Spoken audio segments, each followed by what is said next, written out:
የምናስበው በጣም በትንንሽ ከሆነ ህይወታችን አደጋ ላይ ነው፣ ህይወታችን አያድግም ማለት ነው።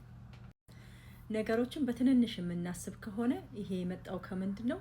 ከፍርሃት ነው ይባላል። እና አቅም አንሶን አይደለም፣ ግን ትልቅ ወይም ደግሞ እንዴት ነው ከፍ ያለ ነገር ከማሰብ ይልቅ ትንንሽ ነገሮችን እያሰብን ራሳችንን እዛው ላይ መተው ማለት ነው እንጂ በትልቅ የምናስብ ከሆነ ይበልጥ እንድንሰራ፣ ይበልጥ እንድናድግ፣ ይበልጥ ደግሞ እንድንማር፣ ለማወቅም ደግሞ እንድንጥር ያደርገናልና ትንሽ ከማሰብ አብልጠን ሰፋ አድርገን ከፍ አድርገን እናስብ እላለሁኝ።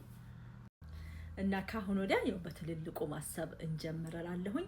ደግሞ ምን ተጽዕኖ ያደርጋል? በአካባቢያችን ያሉ ሰዎች፣ የምንቀርባቸው የቅርብ የምንላቸው ሰዎች የሚያስቡት ነገር ሁሉ እንዲህ ይጋባልና አትሊስት ትልልቅ ከሚያስቡ ሰዎች ጋር አብረን እንሁን፣ ኢንቫይሮመንታችን ስለምንኖር ማለት ነው። እና ትንሽ ከሚያስቡ ትልቅ የሚያስቡ ሰዎች ጋር ብንሆን ራሳችን መቀየር፣ ራሳችን ማስተማር እንችላለን እላለሁ።